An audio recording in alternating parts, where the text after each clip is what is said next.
Terungkap fakta Andika kangen band dekati Intan Ratnajuwita, mantan istri Maeli. Dikabarkan batal menikah, kini heboh kabar Andika Mahesa alias Andika kangen band dekat dengan pedangdut Intan Ratnajuwita. Bahkan Andika kangen band dan Intan Ratnajuwita juga santer dikabarkan tengah menjalin tali kasih asmara.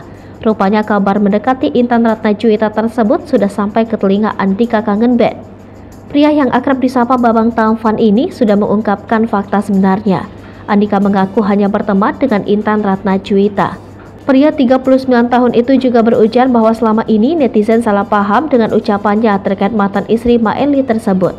Pasalnya perkataannya yang menyebut bahwa dirinya cocok dengan Intan Ratnajuwita hanyalah guyonan semata. Kendati demikian, Andika kangen band mengakui saat ini dirinya masih menikmati status lajangnya setelah batal menikah dengan Reni tunangannya. Bahkan dirinya juga menambahkan saat ini belum memiliki target untuk kembali berkeluarga. Meski membantah soal kabar kedekatan, Andika kangen band sempat meminta doa. Sebelumnya ramai diberitakan Andika kangen band punya gandengan baru setelah gagal menikah dengan tunangannya Reni. Kedekatan Andika dengan wanita baru tersebut awalnya terlihat saat beredar video di media sosial yang memperlihatkan kebersamaan mereka. Andika dan wanita baru tersebut terlihat begitu akrab seolah-olah sudah lama saling mengenal.